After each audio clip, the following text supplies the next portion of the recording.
perhatian natin.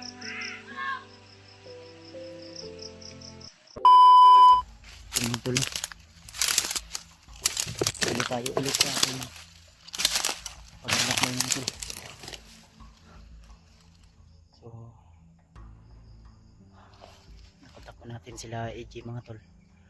At hindi masyadong malinaw yung usapan namin, kaya naghahanap tayo ng magandang signal para matawagan natin sila ulit mga tol. Dahil magkasama ngayon si Brad Pidot at si AG, kaya yung area na sinasabi nila tol na doon sila maghihintay ay pupuntahan natin yun, kasi may location silang sinend sa akin. So kailangan natin na mapuntahan yun tol, dahil humihingi sila ng tulong sa atin na matagpuan din natin sila agad. So isang mapagpalang araw sa inyo lahat mga tol. Welcome back ulit sa ating YouTube channel. At unang-unang sa lahat, nagpapasalamat tayo sa Panginoon dahil lagi tayo niyang ginagabayan sa bawat lakad natin sa ating paglalakbay dito sa kagubatan. So medyo makulimlim yung panahon ngayon tol, gawa ng parang uulan yata, yung masama yung panahon, parang uulan yata tol. At kanina may narinig tayo mga bandido, parang may hinahabol sila. Di ko alam kung sino po yung hinahabol nila, baka mga kasamahan ko rin, kasi sabi ng mga supporters tol ay nandito rin sila Mikoy at yung kasama niya na si Jano, sila Rimart, si Julio, at problema natin ngayon si Dip. Bihag pa ng mga bandido mga tol, kaya kailangan din natin na matagpuan sila. So i-share nyo po ang video na ito tol, paki-like, paki-share, paki-subscribe kung dumaan man ito sa inyong wall sa inyong YouTube channel mga tol. Please like, share, subscribe, malaking tulong na po yun sa aking exploration. So shoutout ko nga pala si Ate Milda Galang, si Ninang Josephine Kili, kay Ate Dipchan, Ate Jingle, shoutout po sa ate, kay Ate Indy Daos, kay Ate JRC Ribas, kay Tita Hilma, yan, shoutout sa iyo tita, at kay Tita M Victoria, kay Tita Rosie, yan, shoutout sa iyo tita. So shoutout din sa lahat ng mga hunter na mga kasamahan natin, sa mga kapwa nating hunter. So ingat lang po kayo lagi mga tol sa inyong bawat lakad, sa inyong bawat mission. So may mga request man na tulungan kayo, pero sa sitwasyon ko ngayon ay mahirap po akong makatulong sa ngayon, dahil gawa ng mahirap din natin matapos ang mission na ito, gawa ng kailangan din natin ng tulong, kailangan natin tulungan yung mga tao na kailangan ng tulong, lalo na si Commander Ray ngayon, na narinig natin mismo sa bibig ni Commander Bangkel na iwan ko kung saan banda yung sinasabi nila na kampo o bodega, dahil wala din tayong alam, kaya may tunog ng camping. Parang nag-ihaw yata sila ng kambing mga to. Ulan kasi, siguro may mga sila dito na kambing mga to. Kaya tuloy pa rin tayo tol. So mega love shoutout sa inyo lahat mga tol, at naway gabayan tayo ng ating Panginoon sa ating bawat lakad, sa ating bawat hakbang.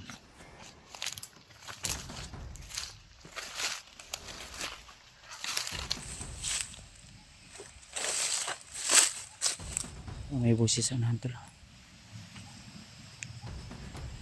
Mga bandido na naman dumaan.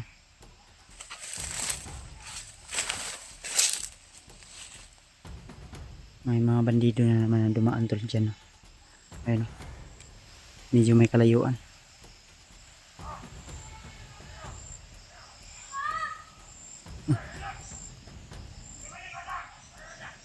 Parang may batang tunog.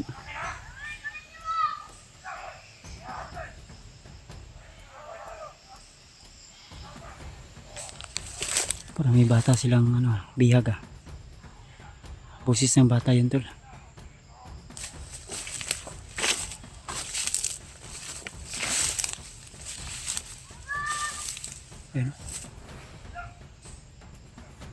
Unahan.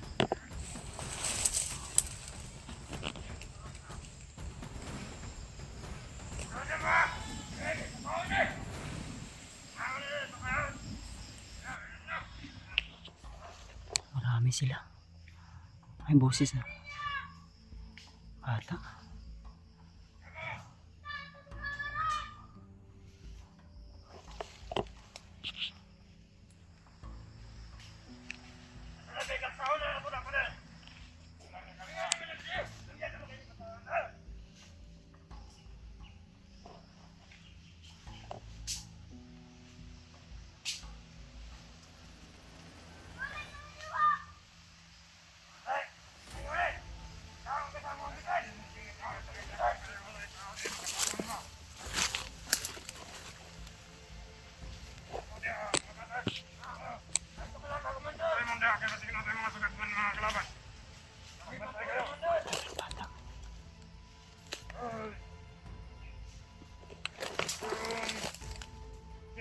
Yung sawa ni Commander Bagnot, nagugutom na, kinakailangan na yun na pagkainin ng bata. Ay, sige, ilang bata. Pakyut yung mga bata. Ay, ilak niya! Sige, ilak yung! Ilak na mga! Anak, sila! Kailangan na kayo dyan. Kailangan yung araw natin natin ito kay Commander Bagnot. Dahil yung kanyang asawa doon, yung kanyang lakang asawa. Para ipakain sa ang bata sa ahas.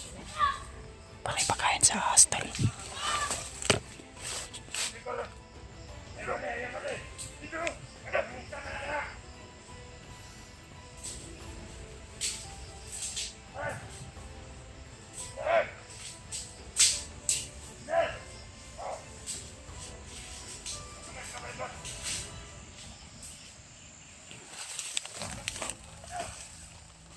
Bata, tol. Para ipakain to sa sa ahas ni Commander Bagnot.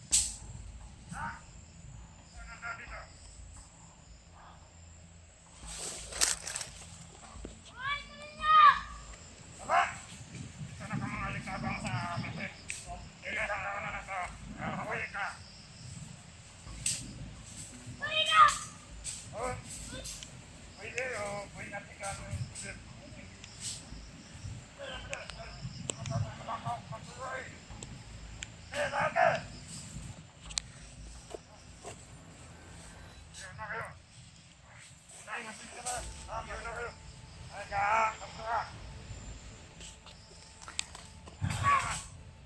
Bata, tol.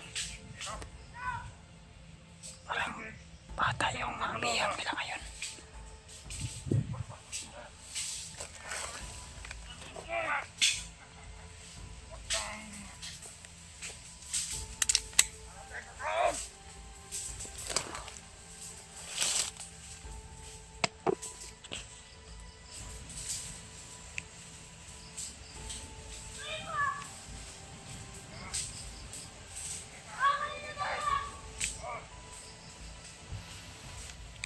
Susunod natin ito, tol.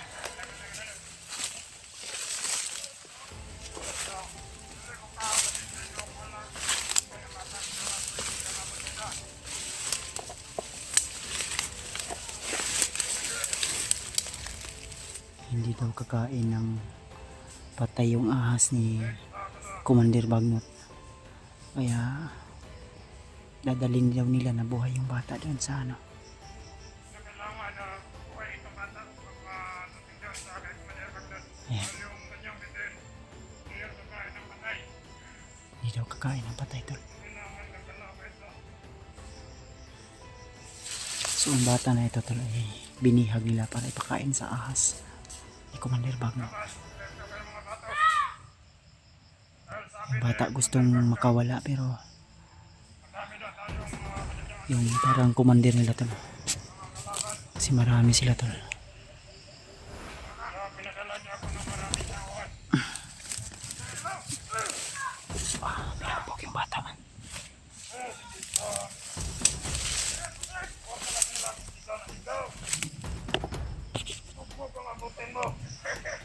bata mo ko. Tapang-tapang mo to. Ayun na, butin. Kawawa yung bata. Tol.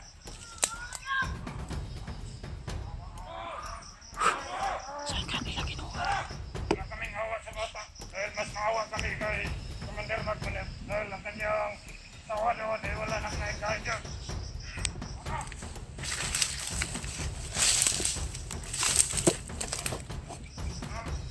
Hindi pwede na padrusta-drusta ito lang.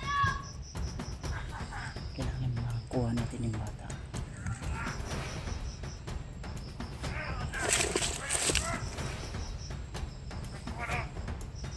Hindi naman nila papatayin yung bata dahil ang sabi ng kanyang commander ay kailangan buhay makarating doon kay Commander Bagnot. Dahil yung ahas ni Commander Bagnot ay Tulong sa'yo dito. hindi daw kakain ng patay. Dito. Yung mga taka.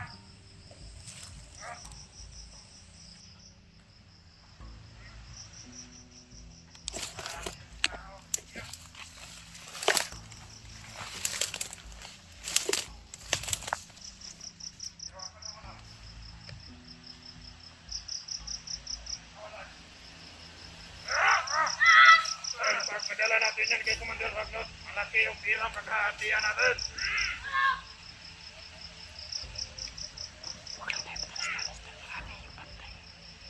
Eh, 50-50 lang yung pagbugbog ninyo. Huwag niyong lakasan dahil bata pa yun.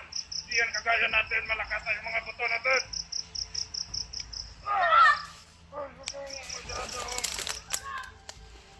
Amatay, hindi ito kakainin ng sawa. Dahil yung sawa, hindi yun kakain ng patay. Kailangan natin madala ito ng buhay doon. Ano ito na? Itong bata din ito kasi matigas ang ulo.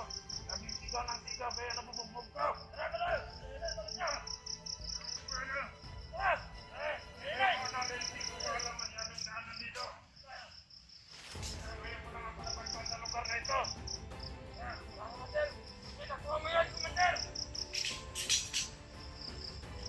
Standing pa ito sa